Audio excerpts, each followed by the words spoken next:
Nós estamos vivendo uma inversão de valores muito grande, um caos institucional, gerado a partir de uma insegurança jurídica que ninguém sabe mais.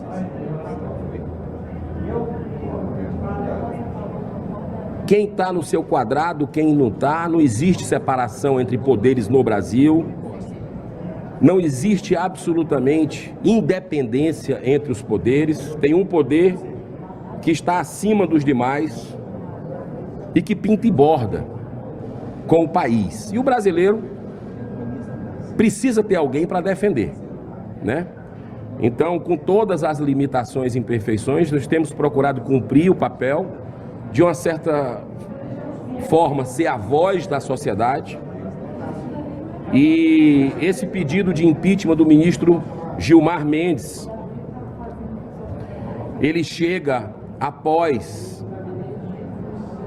duas CPIs que nós tivemos aqui sobre as bets, que é um grande problema nacional,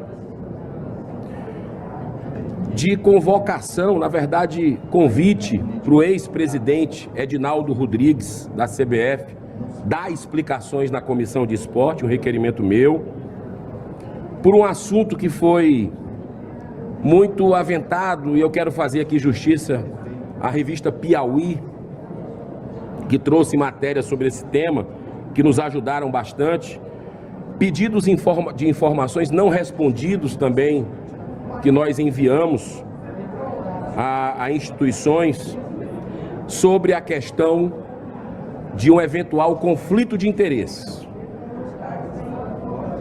do ministro Gilmar Mendes com o julgamento de uma ação junto à CBF, que mantém contratos com o IDP, que o ministro Gilmar Mendes fundou, seu filho está à frente, e que tem contratos milionários aí, na ordem de 10 bilhões de reais por ano, com a CBF. Então, o que é que aconteceu nesse caso, que é o caso que mais chamou a atenção dos brasileiros, foi ele não ter se declarado suspeito, nem solicitar redistribuição de uma ADI, número 7580 de 2025, movida pelo Partido Comunista do Brasil, PCdoB, que discutia a recondução ao cargo do ex-presidente da Confederação Brasileira de Futebol, Edinaldo Rodrigues. Mesmo tendo a instituição de ensino do qual é sócio, com outros familiares, o IDP, assinado contrato milionário com a CBF, ainda sob a administração de Edinaldo. Então, vamos fazer uma rápida comparação com o que aconteceu semanas atrás com relação ao IOF, decreto que foi derrubado aqui pelo Congresso, decreto do Lula, do presidente, que foi derrubado pelo Congresso, e que que se diz poder moderador hoje está chamando para uma reconciliação, e eu espero que o presidente dessa casa não se rebaixe a esse ponto de ir no dia 15 ao ministro Alexandre de Moraes, porque ali seria legitimar o poder moderador, e o Senado precisa se dar o respeito nesse momento. O que aconteceu com o IOF foi que o ministro Gilmar Mendes pediu a redistribuição ao presidente Barroso, porque o ministro Alexandre de Moraes já tinha processos com relação ao caso do IOF. Corretíssimo. Tinha já um histórico, um precedente. Mas ele não procedeu assim, não pediu a redistribuição, quando o Barroso colocou essa ADI da CBF para o ministro Gilmar Mendes. Então, me parece muito claro, dois pesos e duas medidas.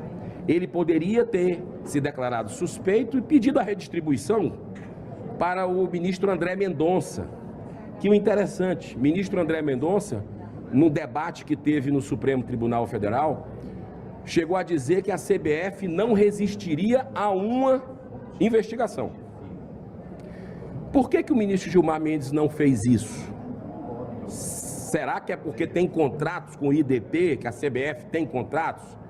Então me pareceu um conflito de interesse que a gente respaldou aqui. São 31 páginas desse pedido de impeachment e me parece uma violação do artigo 145 do Código de Processo Civil. Outro item importante é a participação de ato político partidário. Chocou muito também o país a entrega dos primeiros 100 quilômetros duplicados da BR-163, trecho entre as cidades de Diamantino e Nova Mutum, no Mato Grosso, ocorrido em dezembro de 2024. Cabe destacar que o irmão do denunciado aqui, nesse pedido de impeachment, é o prefeito da cidade de Diamantino. Então o que é isso? O ministro do STF, e acaba de uma certa forma levando a imagem da casa que ele atua, do poder, vai numa inauguração de uma obra pública. Isso não me parece razoável. Me parece algo de um ato político partidário. A gente vê ministros, eu sei, aqui no Brasil, só no Brasil, dando entrevista fora dos autos o tempo inteiro. Isso está errado. Entrevista, tem que se manifestar nos autos. E a gente está vendo essa inversão também aqui no Brasil.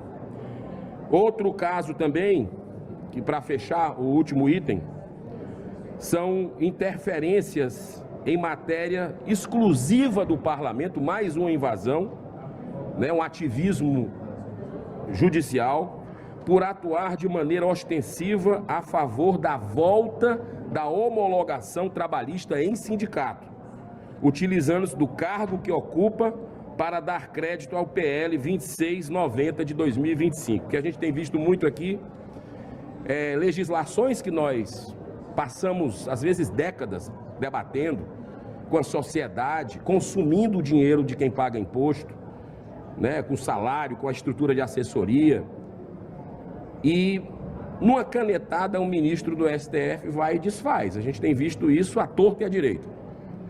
E, nesse caso aqui, nós tivemos, na lei trabalhista do país, que foi muito celebrada, outra invasão do Supremo Tribunal Federal, como a gente viu agora na lei das estatais, que por um casuísmo para atender um pedido do governo Lula, no Mercadante, no BNDES e outras coisitas mais, o STF resolveu abrir a porteira e depois viu que fez besteira, fechou, mas disse, mas mantém a abertura que a gente fez numa lei que o Congresso já tinha debatido.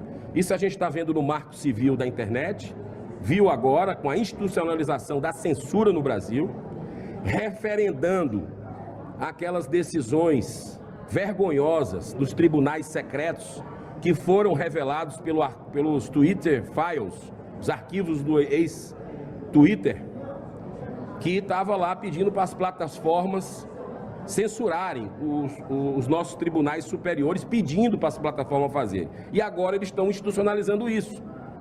10 anos depois que o Congresso aprovou, depois de amplo debate com a sociedade, o Marco Civil da internet. Se isso não é casuísmo, eu não sei o que é que se trata, né? Inclusive eu falei para o presidente Davi Alcolumbre que ele deveria, com todas as críticas que nós temos ao presidente Rodrigo Pacheco, mas ele fez uma coisa certa, que foi imediatamente quando o Supremo invadiu a competência aqui do Congresso no porte de drogas, né? Especialmente da maconha, que era o que eles queriam liberar o porte. O Rodrigo Pacheco, presidente, imediatamente entrou com uma PEC antidrogas que nós aprovamos no plenário do Senado em tempo recorde.